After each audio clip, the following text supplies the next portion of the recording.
Olá, no programa Pauta Especial de hoje vamos falar sobre a renovação das ações e metodologias do Programa de Mobilização para o Desenvolvimento de Arranjos e Territórios Produtivos Locais em Alagoas. E o governo do estado capacita agentes de segurança para fazer um atendimento humanizado às mulheres vítimas de violência.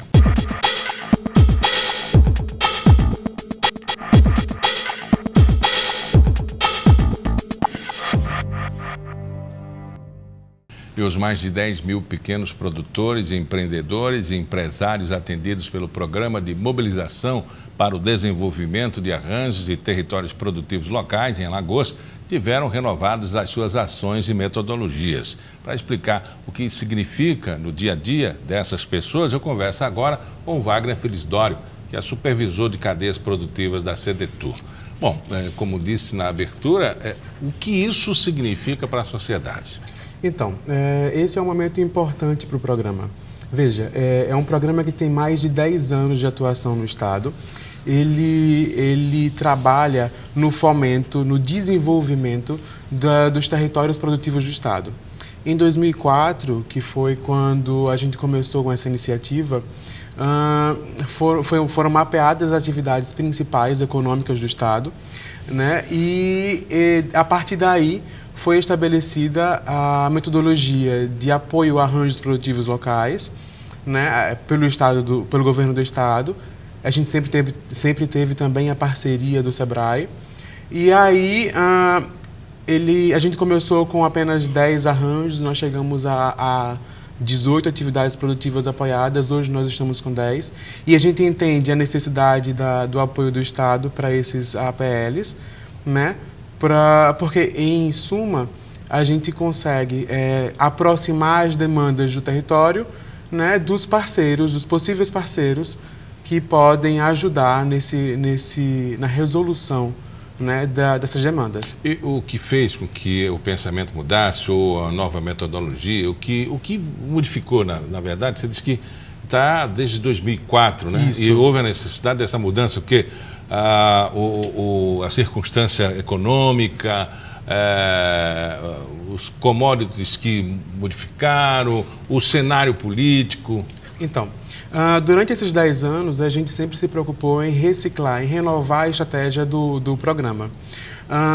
Durante esse período, a gente teve uma parada, que foi durante o ano de 2012, onde a gente tentou acrescentar dentro do convênio, porque esse programa ele é executado através de um convênio que tem o Estado, né, no nome da Sedetur e o SEBRAE.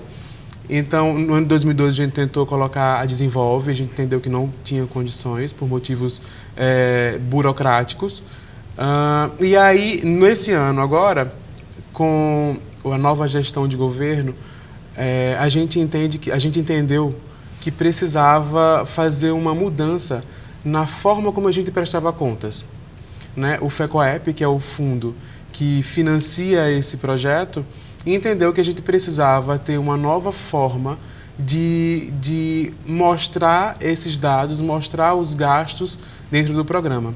Esse processo foi complicado para a gente, Sedetur, porque a gente precisou resgatar documentos antigos. Então, o que acontece? Isso não permitiu a continuidade, né, entre 2016 e 2017 do programa. A gente precisou dar uma parada, a gente se aproximou através das outras instituições do governo, e aí SEAGRE, a CETUR, que está na Sedetur, né, então os nossos técnicos de turismo, a própria Desenvolve, a gente também passou a estar mais próximo para que a gente não deixasse de acompanhar o que acontece nos territórios, mas a gente precisava fazer esse realinhamento. Eu havia dito anteriormente que a gente chegou a ter 18 APLs e hoje são 10. E isso fez parte desse primeiro momento de realinhamento do programa.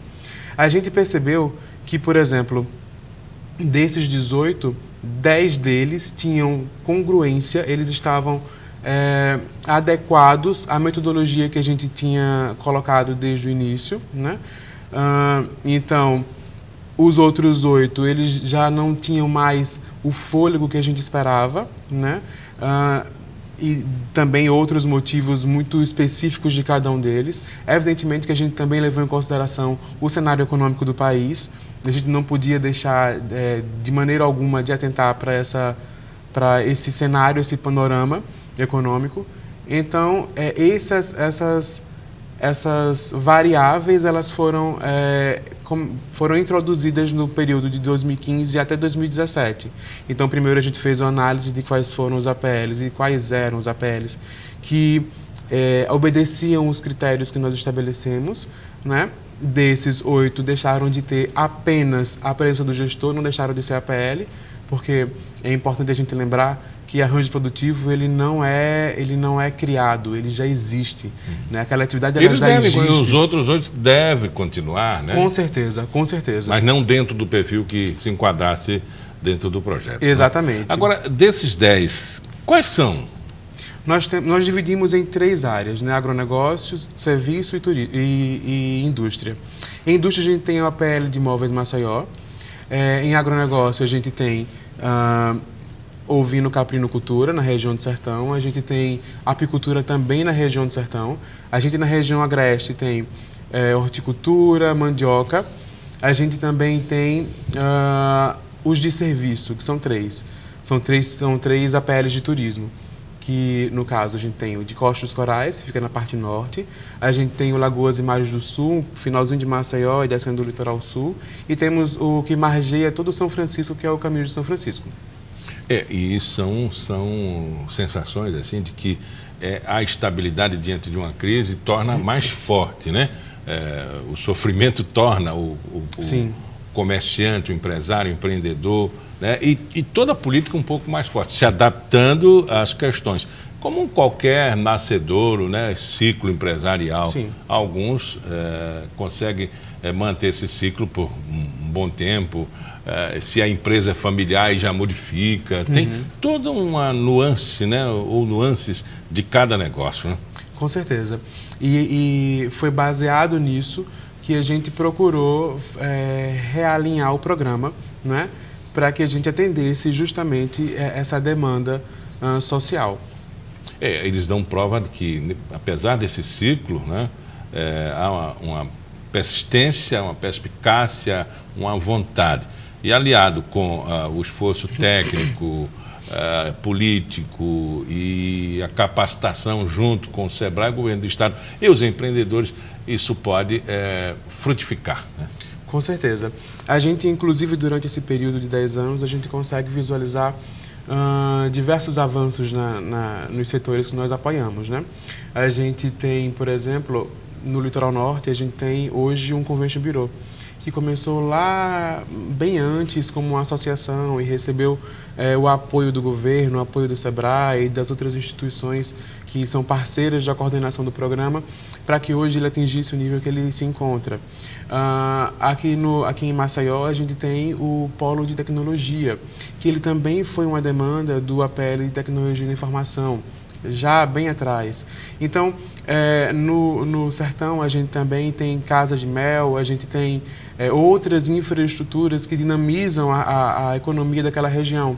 Então, são frutos, né, do trabalho colaborativo do governo junto com os nossos parceiros, né, e também da mobilização do território. É imprescindível que o território ele esteja próximo da gente, que ele se enxergue. Né? O programa ele visa justamente isso, fazer com que eles se entendam, se agrupem, entendam que o desenvolvimento sustentável e integrado ele é base para que eles tenham uma renda melhor, não é? Para que eles consigam incluir socialmente as pessoas e para que gere dinamismo e evidentemente, o Estado desenvolva.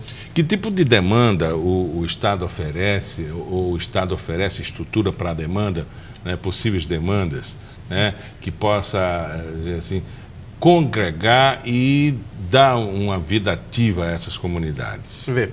A gente, enquanto convênio, enquanto programa de arranjo, a gente tem uma metodologia muito específica. Né? A gente primeiro faz o levantamento das demandas do território e esse levantamento ele é levado para a coordenação e também para os nossos parceiros. Então, a gente serve, a CDTU hoje, junto com o SEBRAE, para esse programa, ele serve para mobilizar, para fazer esse elo entre o território e os parceiros. Evidentemente que dentro dos nossos parceiros nós temos o próprio Estado. Então, a gente tem a SEAGRE com os programas de distribuição, a gente tem a EMATER com a sua finalidade de assistência técnica. A gente tem a Desenvolve, que também atua muito próximo da gente, inclusive no ano 2014, salvo engano, 2013, 2014, ela lançou um edital para PLs de baixa renda. Então, os nossos parceiros, a gente comunica para os parceiros essas demandas, evidentemente que a gente faz uma análise dessa demanda, se ela é prioritária, se ela é urgente, e a gente vai adequando dentro da nossa metodologia. E aí a gente passa para o parceiro essa demanda e tenta fazer com que ele pactue e que ele esteja próximo da gente. Claro que a proposta de qualquer governo é ver os arranjos crescerem, se tornarem grandes, né? Aproximando a comunidade, gerando renda, emprego, mantendo a economia, né? Pelo pequeno, né? O pequeno é muito importante em qualquer país do mundo. Ele é importante aqui em Alagoas, já que houve essa diminuição, mas o crescimento vegetativo é mais importante nesse momento? Olha, interessante você falar isso, porque, veja, apesar da diminuição dos arranjos produtivos atendidos, a gente teve uma diferença muito pouca de público atendido diretamente. Né? A gente tinha 18 APLs e nós tínhamos aproximadamente 15 mil pessoas atendidas diretamente. Hoje a gente tem 10 APLs com 10 mil pessoas atendidas aproximadamente. Então, para a gente levar essas ações e aproximar essa necessidade daquilo que a gente pode fazer, né, sem dúvida o nosso mote principal. Com relação à forma como a gente enxerga de desenvolvimento para a região, para as regiões, a gente precisa primeiro entender que cada região tem uma dinâmica diferente. Então, para o Estado, às vezes a gente faz um esforço maior para algumas, né, e outros a gente mobiliza de uma outra forma. Entende? Então, essa curva, né, de desenvolvimento, ela precisa primeiro ser adequada, melhor, ela precisa estar alinhada com a forma de desenvolvimento daquele território. Conversamos com o Wagner Felicitório, supervisor de cadeias produtivas da CDTU. Muito obrigado pela entrevista. Obrigado. Depois do intervalo, o nosso assunto é o atendimento de mulheres vítimas de violência em Alagoas.